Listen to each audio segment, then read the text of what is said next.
सभी को नमस्कार। जय हिंद। आज मैं हिंदी व्याकरण का तीसरा भाग लेकर आई हूँ। अभी तक हमने सामान्य हिंदी का व्याकरण का सब लगभग थोड़ा बहुत पढ़ लिया था, जिसमें हमने प्रारंभ किया था आपका वर्ण से। वर्ण, अक्षर, पद, पदबंध, उपवाक्य, वाक्य, भाषा, इन सब चीज़ों के बारे में हमने आपको बता दिया था। इसके बाद हमने पढ़ा था वर्णों को दो भागों में विभाजित किया गया है, स्वर और व्यंजन में। किसमें? स्वर और व्यंजन में। स्वर का हमने लगभग सभी चीज़ें बता दी थी। स्वरों का वर्गीकरण प्रारंभ किया था हमने, जिसमें दो भाग थे, वो बता दिए थे। एक उत्पत्ति के आधार पर बता दिया था और एक बताया था मात्रा या उच्चारण के आधार पर। उत्पत्ति के आधार पर हमने दो भेद बताए थे, मूल स्वर या संध स्वर, और मात्रा या उच्चारण के आधार पर हमने तीन भेद बताए थे, ह्रस्व स्वर, दीर्घ स्वर और प्लुत स्वर। इन चीज़ों के बारे में हमने आपको कल बता दिया था। तो आज हम आगे पढ़ेंगे ओष्ठ की आकृति के आधार पर। अब ओष्ठ की आकृति के आधार का क्या मतलब है कि हम अपने ओठों को जिस आकृति में घुमाकर या कर जैसे भी हमने अपने ओठों का शेप देते हैं, फिर वर्णों का जो उच्चारण करते हैं, तो वो क्या कहलाते हैं? ओष्ठ की आकृति के आधार पर। तो ओष्ठ की आकृति के आधार पर हमने दो भेद लिए हैं, दो भेद बताए गए हैं, जिसमें पहला है वृत्तमुखी, जिसे कहते हैं गोलाकार भी कह देते हैं, ओष्ठाकार भी कह देते हैं, या ओष्ठ स्वर भी कह देते हैं, या वर्तुलित स्वर भी कह देते हैं। दूसरा है आवर्तुलित या आवृत्तमुखी स्वर। तो पढ़ते हैं पहला वृत्तमुखी स्वर। वृत्तमुखी स्वर कौन कौन से होते हैं या उसकी क्या परिभाषा है? ओठ को वृत्ताकार करके जिन स्वरों का उच्चारण किया जाता है, वृत्तमुखी स्वर कहलाते हैं। मतलब मेरे कहने का क्या है, या इस परिभाषा से क्या समझते हैं हम, कि जो हमारे ओठ हैं, जिस आकार यानी कि गोल आकार, ओठ के ऊपर ओठ और नीचे ओठ कैसा हो जाए, इनका आकार कैसा? गोल हो जाए। यानी वृत्ताकार का क्या मतलब हुआ? गोलाकार। यानी सीधी भाषा में कहें कि मेरे ओठों की आकृति गोल हो जाए। ऐसे वर्ण का उच्चारण करें जिनसे हम अपने ओठों की आकृति कैसे करें? गोल। या उन वर्णों का उच्चारण करते समय मेरे ओठों की आकृति गोल हो जाए। जैसे कैसे पढ़ेंगे? कौन कौन से वर्ण होते हैं? ऊ। अब ऊ को बोल के देखिए, तो जो ऊपर का ओंठ है, नीचे का ओंठ कैसे गोल हो जा रहे हैं? ऊ, ऊ, ओ, औ। और जो डॉक्टर वाला आगे स्वर है कैसे? अ। तो ये दोनों ओंठ हैं, कैसे हो रहे हैं? अब जो आगे स्वर बोलते कैसे? अ। तो गोल हो रहे हैं। ओ बोल रहे हैं, ओ। तो यानी कि हम जो भी उच्चारण करें तो मेरे ओठ की आकृति कैसी हो जानी चाहिए? ओ बनना चाहिए। क्या बनना चाहिए? ओ। अर्थात जब भी हम वर्णों का उच्चारण करें, यदि बोलते समय मेरे ओठों की आकृति किस शेप में हो जाए? ओ शेप में। अंग्रेजी वर्णमाला का ओ देखा ना, गोल होता है, उसी शेप में हो जाए। तो समझ आइए क्या है वो? वृत्तमुखी। अब आप कभी नहीं भूलेंगे, जब भी उच्चारण करके देख लें, कैसा ओठ बन जाए हमारे? ओ आकार में, यानी क्या हो जाएंगे? वृत्तमुखी। अब आगे देखते हैं आवृत्तमुखी। आवृत्तमुखी में क्या होता है? जिन स्वर के उच्चारण में ओंठ गोल ना होकर, कैसे? गोल ना हो। अभी तक हमने क्या बताया? ओ शेप यानी गोल हो जाए। अब क्या हो? गोल ना हो। कैसे हो जाए? फैल जाए। यानी कि जैसे हम लोग हंसते हैं, तो हंसने में क्या, मेरे ओंठ फैल जाते हैं। और अभी हमने बताया था गोल, तो गोल नहीं होना है, क्या होना है? फैल जाना, यानी कि हंसना है। तो क्या कहलाएंगे? आवृत्तमुखी।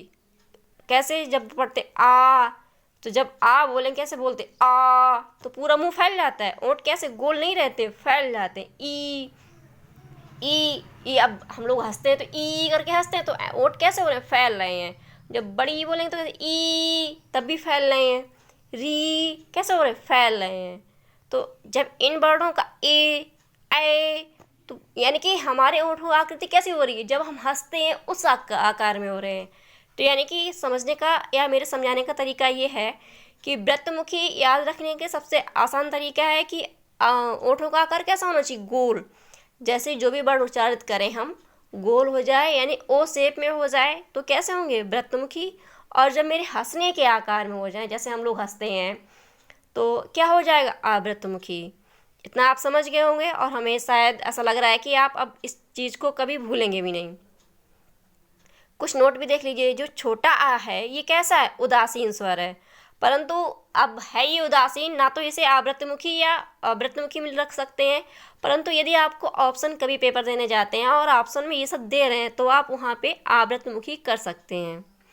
और अगर नहीं दे रहे हैं, वहाँ पे उदासीन ऑप्शन दे रहे हैं, तो आप कोई भी ना आवृत्तमुखी लगाएंगे और ना ही वृत्तमुखी लगाएंगे, सीधा ऑप्शन उदासीन लगा देंगे। यदि उदासीन नहीं है तब आप क्या लगाएंगे, आवृत्तमुखी।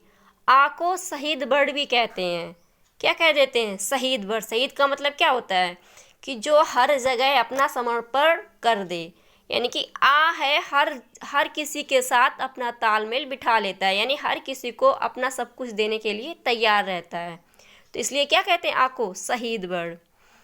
आगे देखिए, अभी तक हमने क्या ओष्ठ की आकृति के आधार पर पढ़ा था, अब हम क्या पढ़ेंगे, जिह्वा के आधार पर, यानी कि हमारी जीभ किस कैसे कैसे मूवमेंट करती है, उस आधार पर हम वर्णों का भेद करेंगे। तो जिह्वा के आधार पर 3 भेद हमने लिए हैं। कौन से, अग्रस्वर, मध्यस्वर, पश्चस्वर। कौन से लिए हैं, अग्रस्वर, मध्यस्वर और पश्चस्वर। तो अग्रस्वर में क्या है, जिन स्वरों के उच्चारण में जिह्वा का अग्रभाग, कौन सा भाग, अग्र मतलब आगे वाला, सीधा समझिए, अग्रभाग कैसा हो, सक्रिय हो। कैसा हो, सक्रिय हो, यानी कि एक्टिव हो।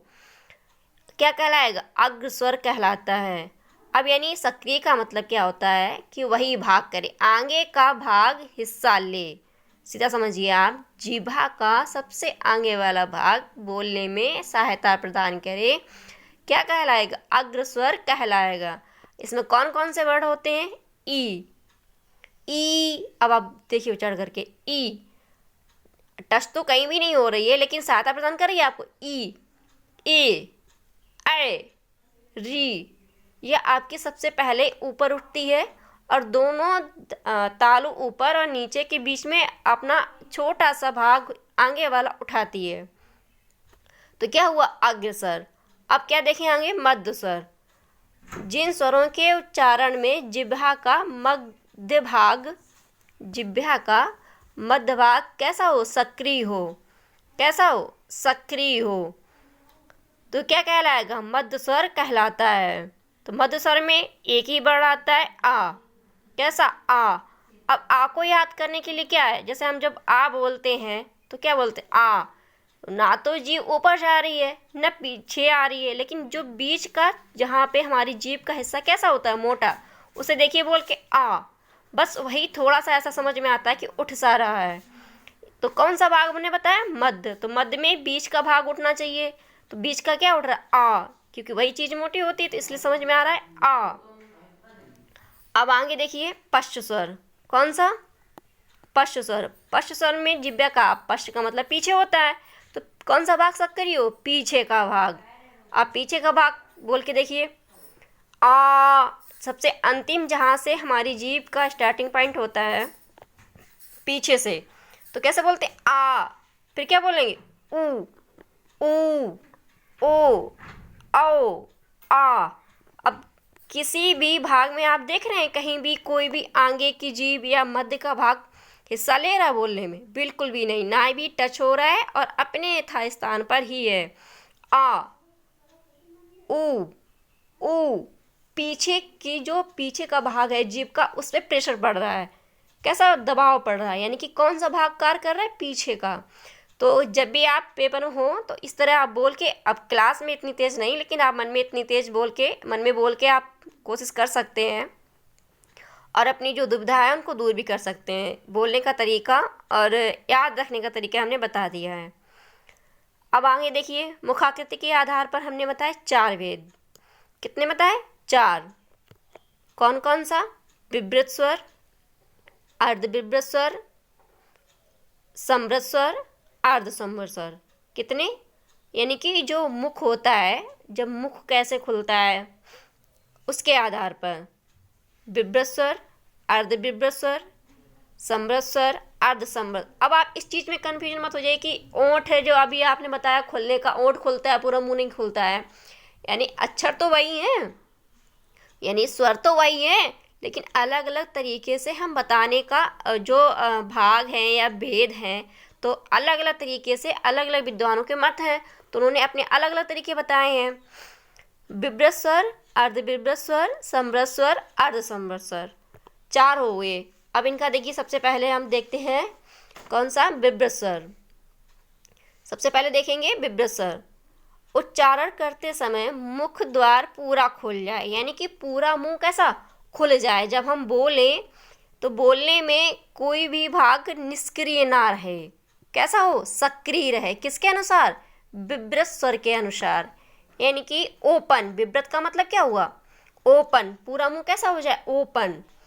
अब बोलिए आ, तो आपका पूरा भाग कैसा हो रहा है, पूरा मुंह खुल रहा है, यानी कि कुछ भी अगर मुंह खोलते हैं तो कैसा खोला, आ, तो जोर से बोलते हैं, सामने वाला पूरा देख रहा है कि आपका बोलने में पूरा मुंह खुल रहा है। दूसरा देखिए, अर्धविभ्रत स्वर। कौन सा, अर्धविभ्रत स्वर। मुख द्वार आधा खुले, यानी कि विभ्रत का, जब विभ्रत पूरा खुल रहा है उसमें क्या लगा दिया आगे अर्ध, तो कैसा होगा, आधा, सीधी सी बात है। अब आधा खुलने का क्या मतलब है, तो थोड़ा खुले, खुले लेकिन कितना, थोड़ा। तो थोड़ा कौन सा खुलेंगे, आ, क्योंकि कम समय लगता है बोलने में, तो कैसा, आ। हमने कम मात्रा बताई थी, 1 मात्रा 2 मात्रा वाले, यानी कि एक मात्रिक में बताया था कि थोड़ा समय लगता है, 2 मात्रा में ज़्यादा समय लगता है, प्लुत में बहुत ज़्यादा समय, यानी कि इन दोनों की अपेक्षा ज़्यादा समय, यानी 3 गुना से भी अधिक समय प्लुत में। तो अब कैसे बोलेंगे, आ, ए, ओ, ओ। समय कैसा लग रहा है, अधिक लग रहा है, खुल तो रहा है मुंह लेकिन काफ़ी जल्दी बंद भी हो रहा है। बोल तो रहे हैं लेकिन समय के जो मुख द्वार है काफ़ी समय तक खुला नहीं रह रहा है। आगे देखिए, समृत स्वर। मुख द्वार लगभग बंद रहता है, मतलब बोलते हैं पूरा बंद भी नहीं रहता, कुछ नाम मात्र का बोलने में कुछ जो आपकी वायु है कुछ बाहर निकलती है, ऐसे मानिए कुछ बाहर निकलती है। तो ई, आपकी जो वायु है दांत और जीभ से क्लोज कर रही, देखना, ई, ई, ऊ, ऊ, री। मुंह तो खुल रहा है, थोड़े बहुत ओंठ खुल रहे हैं, लेकिन आपकी तालु जो है, जीभ जो तालु में लगकर कैसी बाहर की अंदर की वायु बाहर नहीं आने दे रही है, तो यानी कि बंद हो रहा है। तो ये समृत का मतलब क्लोज है, यानी मुंह क्लोज तो है लेकिन पूर्णतः क्लोज नहीं है। अब अर्धसमृत देखिए, मुख द्वार लगभग आधा बंद रहता है। अभी तक क्या है, इसमें खुल रहा था, अब इसमें क्या है, लगभग आधा बंद रहता है। अभी तक पूरा नहीं कह सकते, लेकिन बंद रहता, हवा बिल्कुल भी बाहर नहीं आ रही थी। अब इसमें क्या है, ए, ओ, मतलब समय बहुत कम लग रहा है, इतने जल्दी से हम बोल रहे हैं कि मुंह खुलने बंद होने का टाइम ही नहीं मिल रहा है, तो कैसा आधा बंद हो रहा है, ए, ओ। अब देखिए, उच्चारण के आधार पर कितने भेद हमने बताए, 4 भेद। कितने बताए, 4 भेद। कंठ स्वर, तालव्य स्वर, मूर्धन्य स्वर, ओष्ठ स्वर। कितने बताए, 4। कंठ स्वर, तालव्य स्वर, मूर्धन्य स्वर, ओष्ठ स्वर। अब देखिए, कंठ स्वर, जिन स्वरों का उच्चारण कंठ, यानी कंठ का मतलब गला, क्या, कंठ का मतलब गला, गले से हो। अब गले से क्या बोलते हैं, यानी कि गला हम जब प्रेशर दें तो हमारी गले से आवाज़ आए, आ, अंग। अब आप अंघा देखेंगे तो अंघा में क्या होता है, अभी हमने बताया था कि ये स्वर नहीं है, लेकिन अगर उच्चारण करेंगे, ना तो ये स्वर है ना ये व्यंजन, अयोगवा है, तो अयोगवा है लेकिन उच्चारण तो कहीं ना कहीं तरीके से करेंगे, किसी न किसी तरीके से उच्चारण तो इसका किया जाएगा, तो इसका उच्चारण स्थान क्या लिया गया है, कंठ। क्या लिया गया है, कंठ। दूसरा क्या देखते हैं, तालव्य स्वर। क्या देखेंगे, तालव्य स्वर। तो तालव्य स्वर मतलब तालु, तालव्य का क्या मतलब, तालु। तो जिन स्वरों का उच्चारण तालु की सहायता से हो, किसकी सहायता से हो, तालु की सहायता से हो, तो तालु मतलब जीव। अब बोलिए, ई, ए, ऐ। तो हमारी जीभ जो है फोल्ड होके, यानी कि मोड़ जाके कहाँ टच हो रही, तालु में। कहाँ टच हो रही, तालु में। ई, ई ए ऐ। तो ये कहीं ना कहीं तालु में छू रही है ना, तो इसलिए इन्हें क्या कहा गया, तालब। अब देखिए मूर्धन्य में सिर्फ एक लिया है, री है। तो मूर्धन्य का मतलब हम जब बोले तो मेरी जीभ का पीछे हिस्सा कंठ पर दबाव दे, क्या दे, दबाव। अब जब री बोलेंगे तो कैसे, री, यानी कि पीछे की तरफ हमारी जो कंठ है, कंठ क्या बोलते हैं, जहाँ से हम लोग साधारण भाषा में देखते हैं जैसे चिड़िया बोलते हैं, उस पर प्रेशर पड़े, गाँव बोलते हैं ना कि ये चिड़िया है, तो वही कंठ होता है, तो वहाँ पे क्या प्रेशर पड़े, तो क्या कहलाएगा, मूर्धन्य। ओष्ठ क्या है, अब ओष्ठ अंतिम वाला लिया है इसका, जिन स्वरों का उच्चारण करने में ओठ सहायता प्रदान करें, यानी सीधा सी बात है, ओठ की सहायता सभी हम ऊपर बता ही चुके थे, ओठ की सहायता करें, ओष्ठ कहलाएंगे। ऊ, ऊ, ओ, औ, इनको बताने की आवश्यकता नहीं है, ये तो आप समझी गए होंगे, क्योंकि पहले हम बता चुके हैं कि ओष्ठ के आकार आधार पर भेद दो बताए थे हमने। अब देखिए कभी कभी पूछ देता है कि कंठ तालव्य स्वर कौन से हैं और कंठोस्थ स्वर कौन से हैं, ये पूछ देता है। तो कंठ तालव्य कौन से हैं, ए और ऐ। कंठोस्थ स्वर ओ और, ये बहुत सरल चीज़ है, इसमें कुछ नहीं विशेष है, सिर्फ थोड़ा समझने की बात है।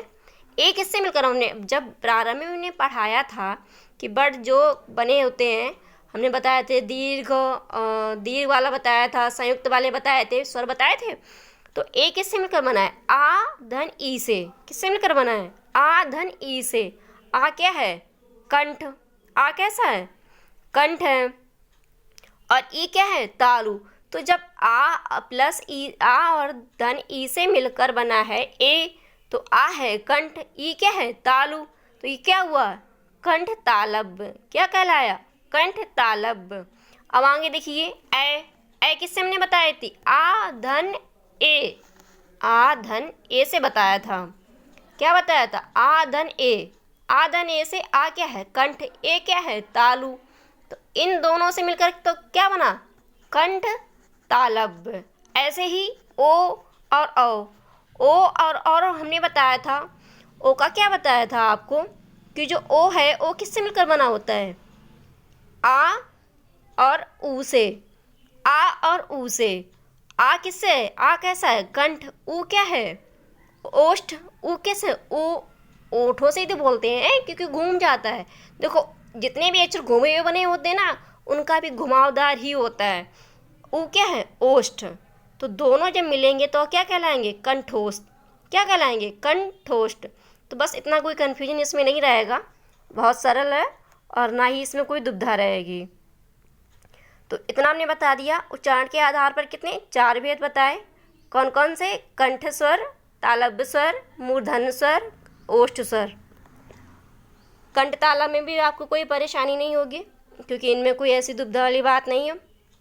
आगे आपको बच्चे हैं कितने, मुखाकृति के आधार पर हो गया है। तो आगे देखते हैं, नासिका क्या है, नासिका स्वर। नासिका स्वर के हमने 2 भेद बताए हैं, अनुनासिक या सानुनासिक चंद्र बिंदु, सीधा समझिए, एक अनुनासिक और अननुनासिक, यानी